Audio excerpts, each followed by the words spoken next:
Hello guys! Dito na naman tayo sa Marinduque at nandito tayo sa Timbo. Ito ang flower farm o what you call the Timbo Integrated Farm. At overlooking dito yung Chocolate Hills ng Hainon. Ayun siya oh. At ang papuntang Sinambahan or Balagbag na bundok. Ayan, ang kabundukan.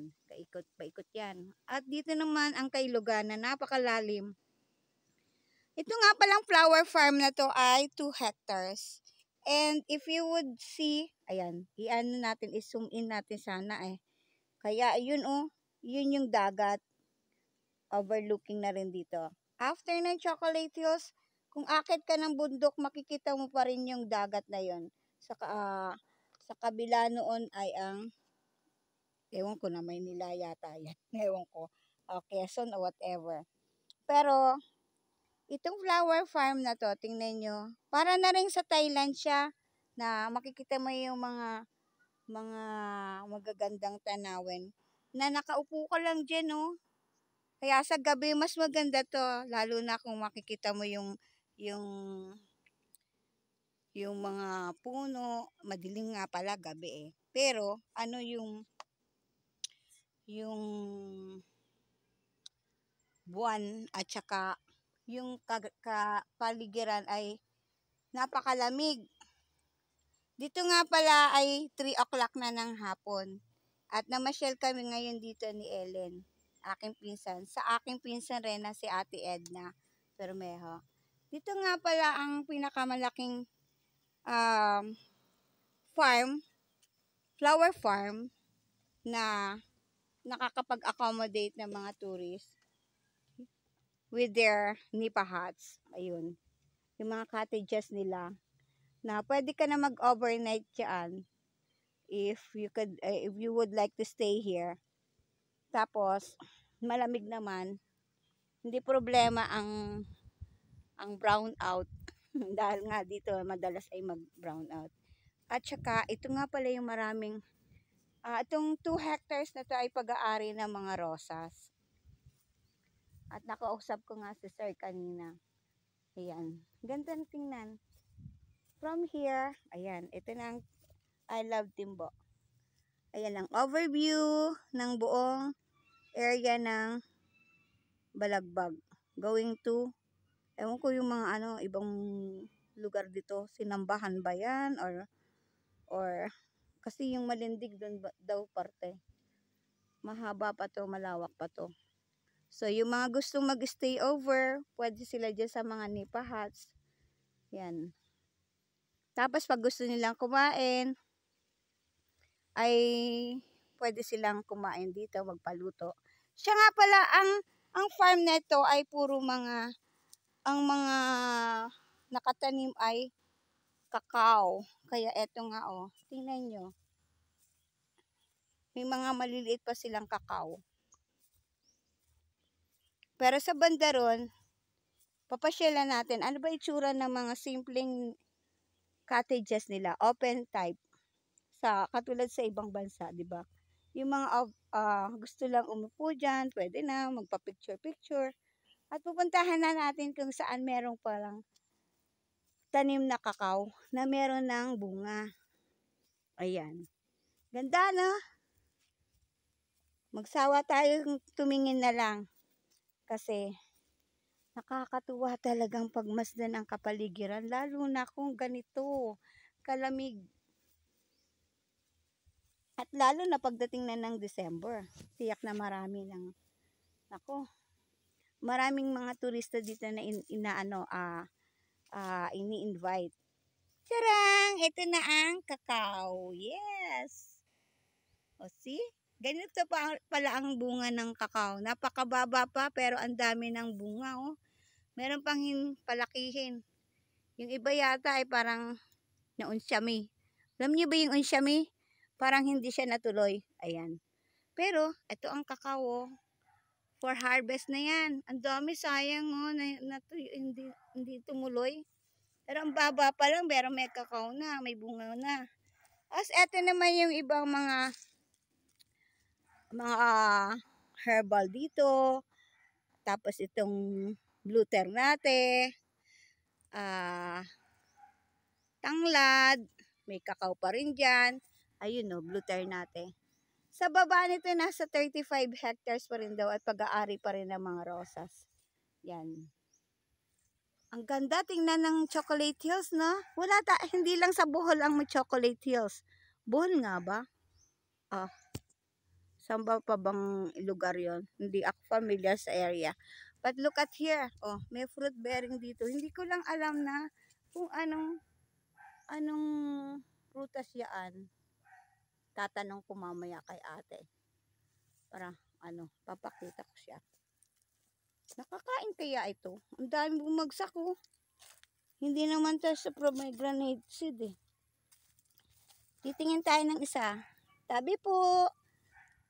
Pahingi po nitong prutas.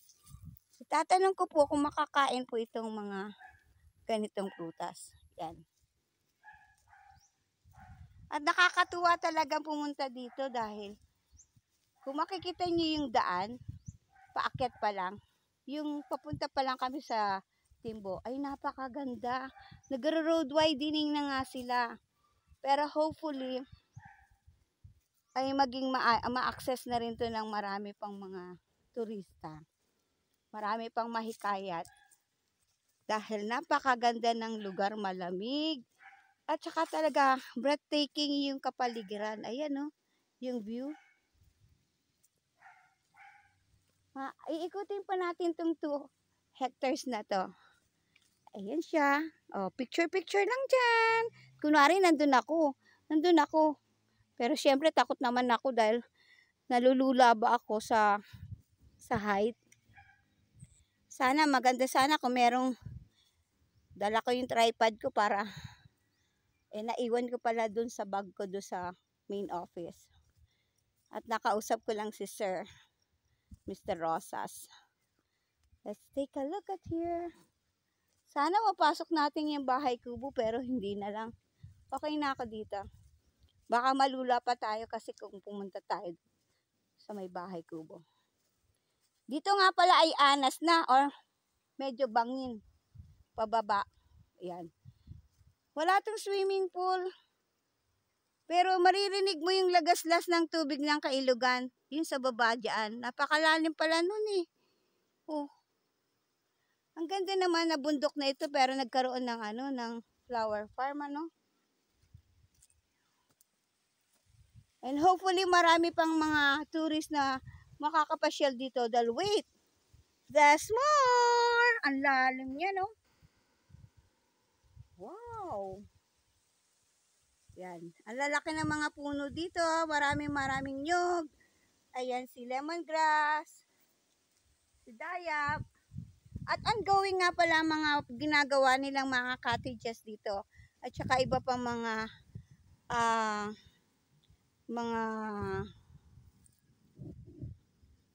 gagawin nilang renovation and mga ano pa ba? Marami pa silang gagawing mga design at display dito. Oh, ito yung malalaking puno na hindi basta matutumba. Napaka-virgin ng area, no? Ng kagubatan, ng kabundukan. Virgin na virgin pa. Oh, ayun ang crucifix nila. Cross. Wherein kahit Holy Week, may magandang area dito. Malamig. Dahil nandito ka na sa tuktok ng bundok. So yung mga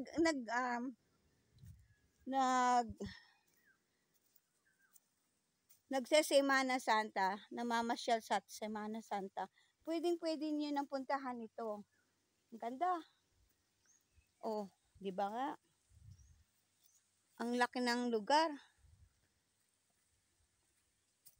Siguro kung gusto niyo magkaroon ng camping site, maganda rin dito oh. Ito yung nipahat. Hindi ko alam kung anong mga na-offer nila dito sa loob. Ano ba mga iba pang facilities dito? Siguro may CR. Ayun, yun nga yung CR nila. Common na no. Pasukin nga natin. Chararang! Oh, kita mo, ang bango. Ang lemongrass. Ay, tanglad. Trivia lang. Ang tanglad, kahit dry mo na siya, dry na itong ano, itong leaves. Ilagay mo siya sa isang cloth bag, tapos ilagay mo siya sa aparador ng mga maraming mga damit. At, yun, kahit mag-dry na to or hindi pa mag-dry, mabango na ang inyong mga damit, cabinet. O, ito naman pala yan, o. Daming tanglad, ang bango-bango, tsaka kakao. Tingnan natin ang CR.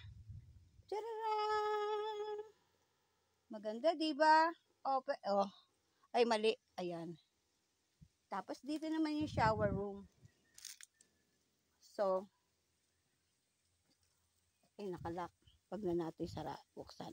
Ayan yung Nipa Hut. So, yung may gustong mga mag-stay over, mag-camping, eh, pwedeng-pwede na dito. Tara, dito naman tayo. Ito naman pala yung mga orchids nila.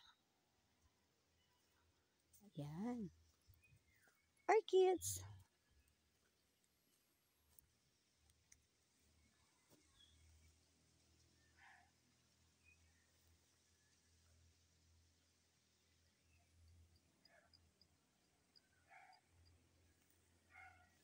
Parang sa Thailand din, di ba? Kasi ang orchids, nabubuhay sa malamig na lugar. Look at that. Ba't ibang variety?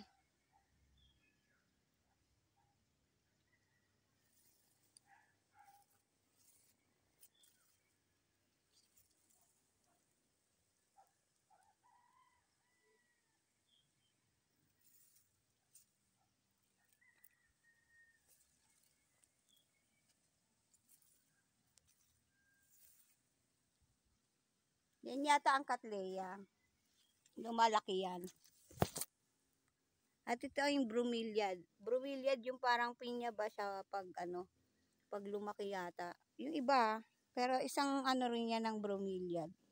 Kala mo, galing-galing mag-ano sa plant, ano? Hindi naman. Hindi ko naman alam yung mga ibang pangalan. Ay, and look at that. Ito na yung, hindi ito waling-waling eh. Ito yata yung ano eh. Cattleya. Tapos ito yung chrysanthemum or, hindi chrysanthemum. Parang tulips siya. Ano nga ba yun? Nakalimutan ko na. Ito yung area rin ng organic nila, yung mga herbal nila, nakatanim rin dito, oh. Ang dami, di ba? Kaya flower farm. Mga imported yung mga flowers, oh. Look at that. And also here. So, kayo ay pwede nang maghandang pumarito kahit hindi pa Holy Week. This December, mas lalong malamig sa areang to. Pasyal na lang kayo dito. Wow!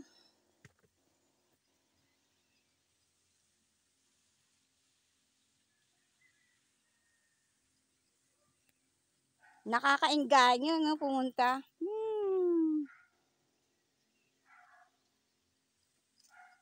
Feel na feel ko talaga ang mga bulaklak. Kasi nung araw, marami rin kaming tanim na bulaklak sa Bulacan. Pero dito, dami. Ganda talaga. May solar pala dito, solar na ginagamit sila. Just in case brown out siya sa gabi. Of course, normal na talaga ang ano dito, ang brown out. Daytime or nighttime. Tingnan mo naman ang trellis na to. Oh, ganda. At ayan pa rin, kapaligiran pa rin yan ay bundok. Bundok ng, yes! Ang ganda ng papaya. Sana lumaki ka na para makahingi ako. Nadaanan nga pala namin yung isang variety ng papaya dun sa pababa na ang nakalagay dun ay parang gold yung mga hitik na hitik sa bunga na ang liliit at malalaki. Pero gold ang color ng mga hinog na papaya. And the Proverbs.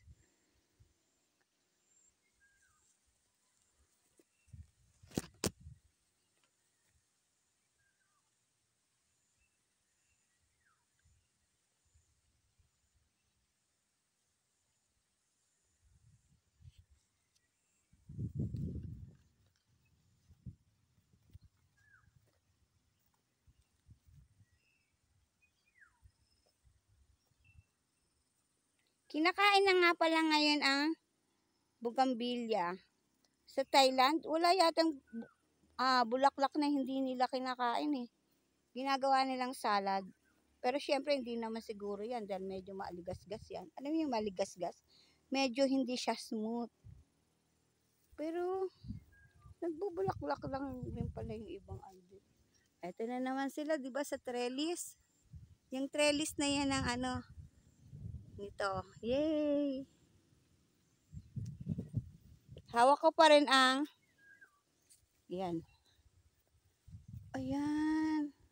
Ang dami niyang bunga pero maliliit pa. Sayang. May mga nahinog na, kinain na ng ibon. Ang ganda, no? Isang puno lang siya pero tingnan mo, sumanga ng sumanga siya. At marami siyang mga bunga. Ayan. So, eto rin tayo. Ano kayang iba pang puno na nandito?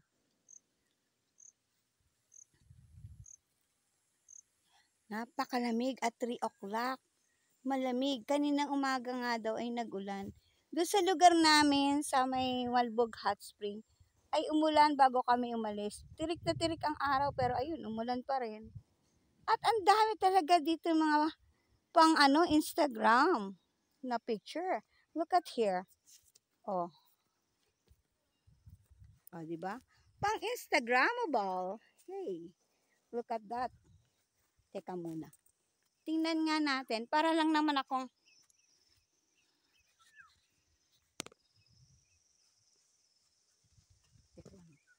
akit tayo dito.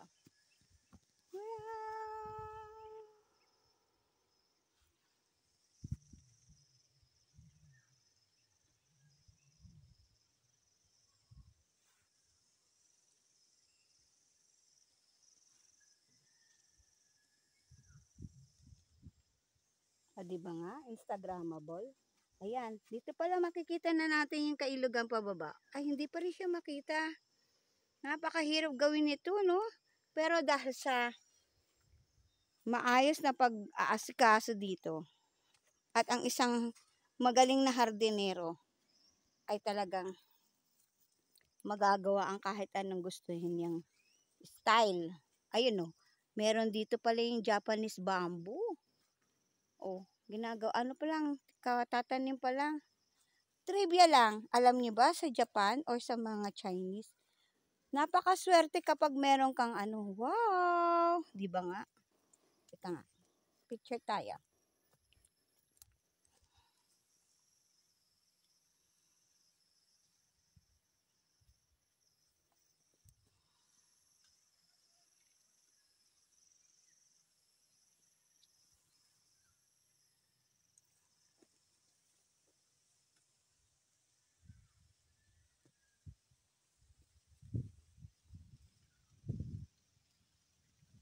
Kung alam ko lang kung anong pangalan ng to, itong mga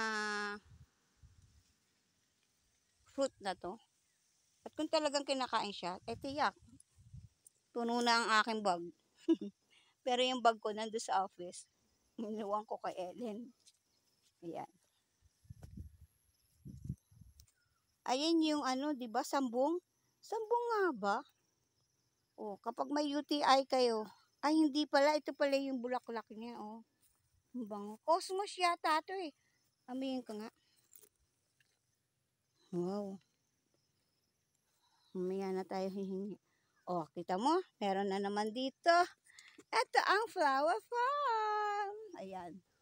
Sige, pasok mo lang ulo mo dyan. Eh, hindi ko na mapasok ang ulo ko dyan dahil ako ay nag-iisa lang. Yan. May hirap yung wala kang kasama pala, no? Tapos yung tripod ko, iniwan ko pa dun.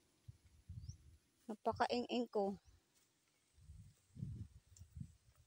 Baka maubos na ang aking Sana naman. Napaka-peaceful dito.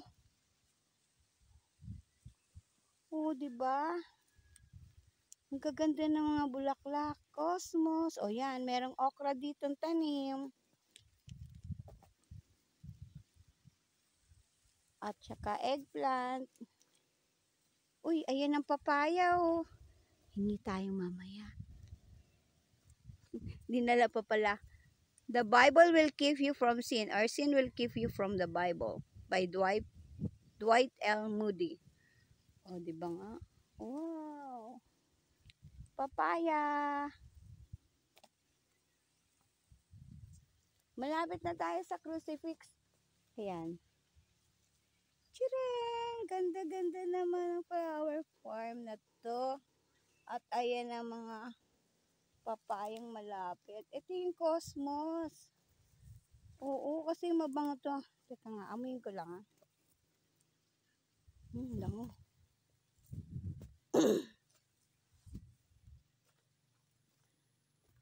Ito na ang crucifix. Yan na siya. At nandito nga pala tayo sa wishing well. At ang wishing well.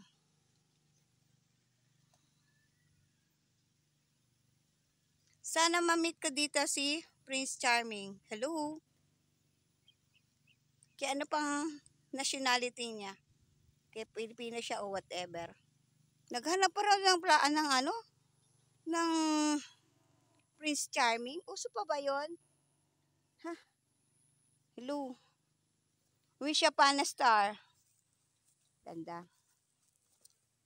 Dito lang tayo. Sa mga... Ayun, yung sambong. Puno ng sambong. Alam ko na. Ako, bawal yata pumunta dito eh. Wag na lang. Ayan. Ito na pala ang pinakahangganan. Itong crucifix na to. Ito yun. Hanggang dito na lang siya. Kaya yung mga gusto pang pumasyal dito, welcome na welcome kayo dito sa Timbo Integrated Farm. Ang flower farm ng Timbo.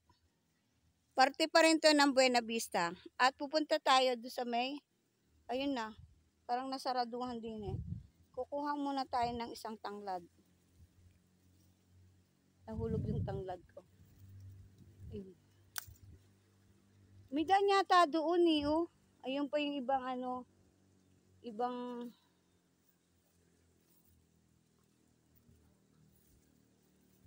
nipahat. Ito pa rin yung puno ng kakao. Pwede po bang makiraan? Yan, tabi-tabi po. Parang nasaraduhan na ako dito. Ang ganda, no? Kitang-kita tong ano, tong crucifix na to sa baba.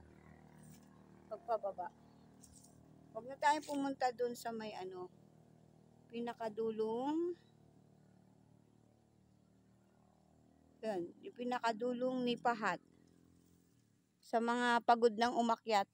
Oh, dito na kayo. At nandun nga pala ang office, yung red na yun. Yung ano. Tara, let's balik na tayo. At yun lang, mga kabeshies, mga friends.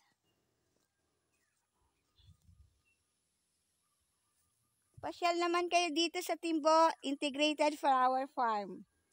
Yes! Mura lang pala dito. Ang entrance pala ng mga bata ay 35 pesos. At para naman sa ano, wow, ayan na si Ellen. Yes, ayan na si Ellen. Picture muna kami ha. So yun lang mga kabeshis. Meron nga pala ditong sitaw oh. May tanim na nga sitaw dito si Ellen. Ay hindi pala. Si Manang Edna. Magpipicture muna kami doon ni Ellen ha. So yun lang mga kabeshis. Punta kayo dito. 35 lang para sa mga bata. 50 para sa mga tatanda. At kung gusto ninyong kumain dito, matulog dito, meron naman silang mga nipahat. Yun lang mga kabeshis. Thank you everyone. Pasyal-pasyal kayo dito.